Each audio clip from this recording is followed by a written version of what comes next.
man, it's just basketball. At the end of the day, it's just basketball. You know, there's no turn it on here, turn it off here. It's just 110% at all times. So, you know, if I burn out, I burn out. Pierce had it poked away, stolen by Jordan. Lojas down on the floor. It's loose to Humphries. 4 to shoot. Humphries 3. You like the idea. Jordan coming up with the steal. Oh, look again. at that. The 40-year-old dives to the hardwood. To have a long career, that's the goal, to be in the league for 20 years. I tell you, that's the goal. You know, it's all about winning championships and winning. Hello? You play to win the game. You don't play to just play it. Kevin Durant dropped a comment on LeBron's podcast that crossed a line nobody thought he'd ever touch. And LeBron, he didn't flinch. He didn't push back. He laughed like it was the best joke he'd heard all year. They really thought they could take shots at Michael Jordan's legacy and it would quietly slide under the radar. But the internet had other plans, because what happened next blew the entire conversation wide open. The backlash was instant.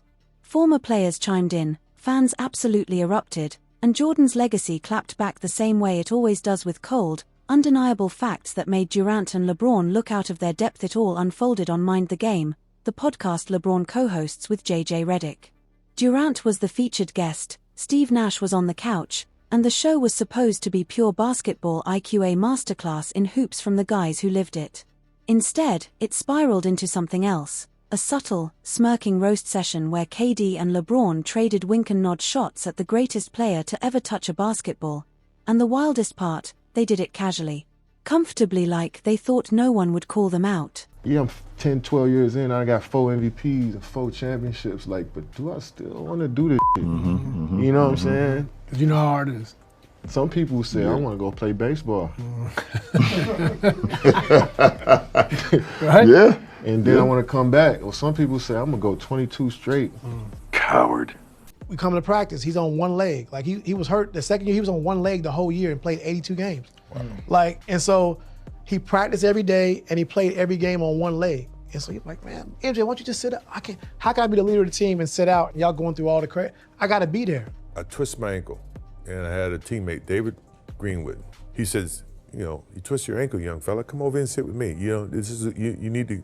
I said, no, man, I'm trying to make a name for myself. There's no way I can sit. You know, I need to get out there and show what I'm capable of. I want to play. I want to win. I want to make an impact. Durant Aisel mine commitment ki baat ka raha thiss bar mine ku kitni sale league mine guzan ku bad players ko kud sa puchna pad ta hai ku kia wo ubi pi sab yori rakna chart hain ya nahi. Usni kaha ekwok data high jab player sok ta hai, kia main abp kelna charta hoon, or fur. Wo line a jisni paora mahal badal dia. Durant bolta high kuch log keet hain, main baseball kelni jaraha hoon, or fur wapas aa jonga or kuch log keet hain, main seed he 22 seasons chala jonga, rumike pal kulia bilkul kamosh ho gaya fur LeBron hands parawo hawker sa smile nahi, balke paora zor sahanza, kyunke wo janta tha Durant ka nasana kahon tha or dekni whale sab samaj gay. The Durant ne Cedar Michael Jordan ki Tara Fishara Kiawo legend Jinhun ne beach mine baseball kelni kulia retirement Lior LeBron, Joe 20+ seasons sabina ruke chail ja rohi hain. Message saf tha, Jordan ne beach mine cordia. LeBron ruka nahi. Steve Nash chupchap sar hilata raha. LeBron hansi rock nahi pa raha tha. Or aslam mine yer surfike casual conversation nahi thayerike position thayike stanceike attempt history ko dusra angle sa dikain ka Durant jays keraha ho. Greatness surf peak nahi hoti. Kabi longevity ps bar car boltai high. Megar bat yahin katam nahi hoti. Nerd asks, why is the triangle offense less utilized in today's game? To try to run the triangle offense right now, it'd be very challenging just because how the game is played and also how defense is covering. 10 to shoot. Jake going right to the rack. No defensive communication. Why is ring culture so much more prevalent in the NBA than in other sports? It's funny, I don't know.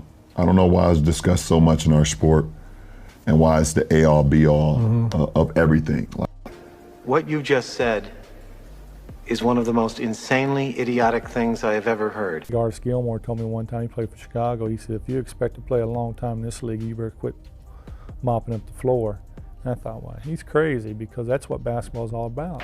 Bird takes it away from Wilkins, goes to the floor and gets it. gets it up ahead. They left out the one thing that actually matters, the part of the story that makes their entire argument fall apart.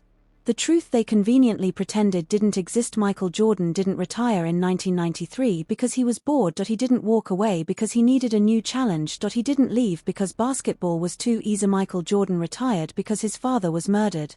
James Jordan was killed that summer in a robbery shot and left on the side of the road. The man who believed in Michael before the world knew his name, the man who pushed him to greatness, was suddenly gone. And Jordan, at the peak of his powers, fresh off 3 straight championships, walked away. Not because he quit, but because he was grieving, because he wanted to honor his father's memory by chasing the dream they shared since childhood, playing professional baseball. So when Kevin Durant casually smirks and says, "Some people go play baseball, that's not clever, that's disrespectful," is turning one of the most painful chapters of Jordan's life into a throwaway joke, and LeBron laughing right along, that only makes it worse. Neither of them mentioned the context. Neither of them said James Jordan's name. They just tossed out their jab and moved on like it was nothing. Now let's look at when Jordan retired. Was it after getting bounced in the first round, after losing in the finals, after his team crumbled? No, Jordan retired after winning his 3rd straight title. He three-peated. He reached the absolute summit of basketball. A place Magic, Bird, and Isaiah never reached. 3 championships in a row while dealing with a kind of grief most people can't even imagine. Nearly every basketball expert agrees Jordan's run from 1991 to 1993 was the greatest stretch of basketball ever played. The best player in the world at the absolute height of his powers, so calling that quitting isn't just wrong, it's an insult. But you have to really play hard. Does that hurt you physically? No, because when I play hard all the time. You know, there's no turn it on here, turn it off here. It's just 110% at all times. It might not be in the team's best interest, in your best interest, to play all 82. Is that something you thought about at all since you made the goal? That's a goal, but we'll see.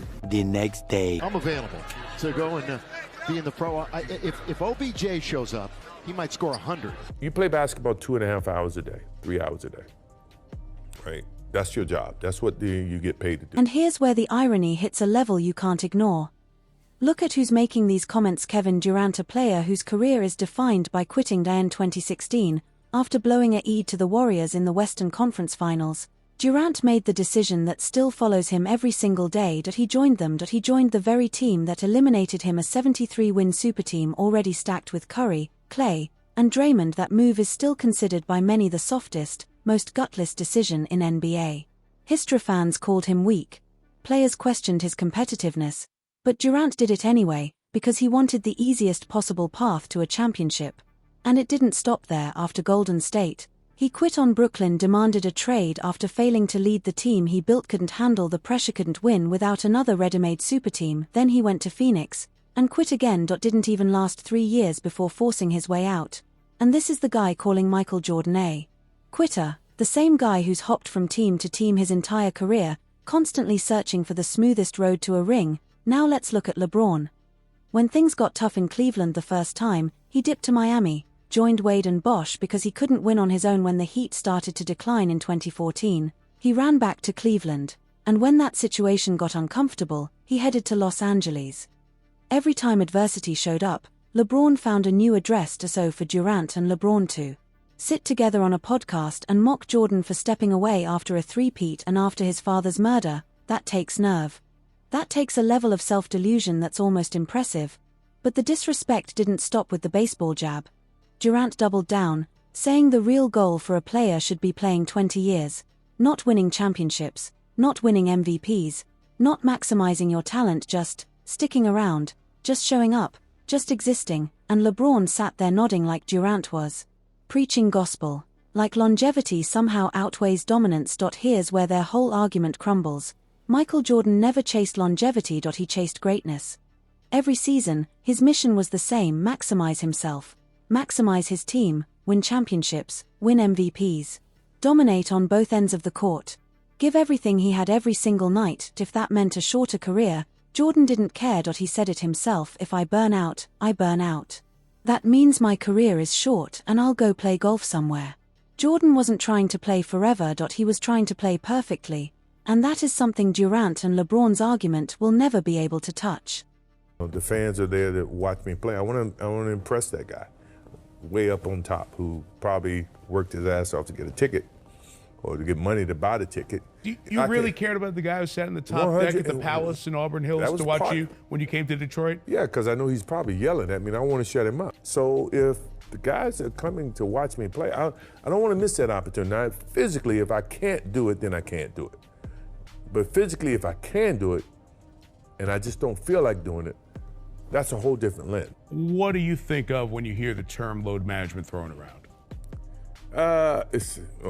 It shouldn't be needed, first and foremost. You know, I never wanted to miss a game because it was an opportunity to prove.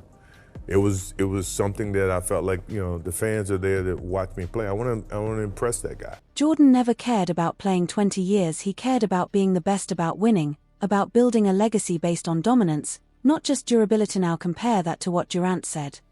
According to him, the goal isn't greatness, isn't championships, isn't maximizing every ounce of potential. The goal is simply lasting, surviving, collecting checks, hanging around the league long enough to say, I played 20 years. Jordan played only 15 seasons, really just 13 full ones when you factor in his retirements. And in that relatively short window, he built a resume that looks almost mythical. 6 championships, 6 finals MVPs, 5 MVPs, 10 scoring titles, 9 all-defensive teams. That's not impressive, that's perfection, that's a career nobody has ever matched. Now look at Durant and LeBron combined. Between them, they've played 39 seasons, nearly 3 times Jordan's peak. Almost 40 years of basketball between two players, and what do they have? 6 championships, 5 MVPs, 6 finals MVPs, 5 scoring titles, 5 all-defensive selections, 40 years of basketball. And they still didn't surpass what Jordan did in basically a decade. Twice the time. Half the results. That's the difference between longevity and greatness. Jordan didn't just talk about his philosophy, he lived it. When he entered the league as a rookie in 1984, he played all 82 games. Back then, 40 players around the league did the same. It was expected. It was normal. Jordan averaged 38.3 minutes per game, 4th highest in the league. His total minutes ranked 3rd, behind only Buck Williams and Larry Bird. From day one, Jordan was an Iron Man in an era far tougher than today. More physical, harder, fouls, brutal travel schedules, 1 trainer, 1 strength coach, commercial flights, endless back-to-backs, 3 games in 4 nights, and still players showed up. In the 1999 to 2000 season alone, 58 players played all 82 games. More than half the league today. The years 2022, 2023, 2024, and 2025 have all set new records for the fewest players completing a full season. The worst availability in NBA history, happening in the era of private jets, huge medical staff, sports science, personalized nutrition, cryotherapy, massage therapists, sleep coaches, state-of-the-art everything. Players have more advantages than ever, and they're playing less than ever. Why? Because the mindset changed. When LeBron started load managing sitting out games because he was tired, it sent a message across the entire league: if the best player can rest whenever he wants, why shouldn't we? It trickled down. Role players rested. Bench players rested. Suddenly, the whole NBA decided the regular season didn't matter unless it was April. Today, guys are even sitting out playoff games. Meanwhile, fans paying hundreds of dollars for tickets get nothing but load management apologies. Jordan explained this mindset perfectly without even saying Durant's or LeBron's name. He said, I never wanted to miss a game. It's an opportunity to prove myself. The fans are watching, especially the guy way up in the top deck who worked all week just to buy a ticket. That's the difference. Jordan respected the game. He respected the fans. He understood that playing in the NBA is a privilege. Now look at the longevity kings talking about greatness. LeBron has played a full 82 games once in over 20 years. Durant has done it 3 times in his entire career. These guys want credit for longevity, but they rarely showed up for all 82. There's a story that perfectly captures Jordan's mentality. Artis Gilmore once told rookie MJ, if you want to last in this league, stop diving on the floor. You'll burn out. Jordan laughed. That's basketball, he said. That's what you're supposed to do. He didn't care about year 20. He cared about tonight, about this possession, about this season's championship. Jordan and Bird both played fewer than 15 full seasons because they emptied themselves every night. They dove for loose balls, they took charges, they locked down on defense, they fought for every win. They didn't pace themselves, they didn't manage their minutes, they didn't save energy for the future. They lived in the moment, and their legacies reflect that. Nobody wonders whether Jordan or Bird were great because their careers weren't long. People wonder why players with 20-year careers couldn't accomplish half as much. When the Mind the Game episode dropped, the backlash was instant. Fans weren't having it. Former players weren't having it, and Jordan's old team would sideline today's stars for weeks. This is what Durant and LeBron don't understand. When you tear down legends to build yourself up, it exposes you. It shows insecurity. It shows you know you're not on their level, so you're trying to drag them down to yours. Jordan never did that. Kobe never did that. They respected the legends who came before them. They honored the game. They built their reputations by winning, not by gossiping on podcasts about who quit. Here's the part Durant and LeBron don't grasp. Jordan's legacy doesn't need defending. It defends itself. NBC recently brought Michael Jordan back into the NBA ecosystem not to play, but as an ambassador, a voice, someone who can help fix the cultural problems infecting today's game. Why Jordan? Because even now, 20 years removed from his career, Jordan has more influence than LeBron, more weight than Durant, and more authority than even Adam Silver. When Michael Jordan speaks, people listen. If Jordan says players should compete, show up every night, respect the fans, that message hits differently. It shifts the culture. That is Jordan's real response to Durant and LeBron. Not a tweet, not a podcast, not a debate. His response is his continued relevance. His name still carries more weight than anyone in basketball today. When the league needs guidance, they don't call LeBron, they call Michael Jordan the standard bearer, the blueprint, the definition of excellence. Durant and LeBron can laugh on their podcast all they want. They can dismiss rings, they can dismiss the triangle offense, they can dismiss everything Jordan built, but at the end of the day, they're still measured against him. Every debate circles back to him.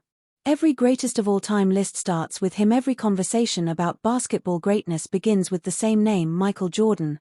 And no amount of longevity will ever change that. No number of years played, no podcast clips, no load management, no excuses. You can't rewrite history, you can't talk your way into the throne, and you can't build a legacy by resting through half the season.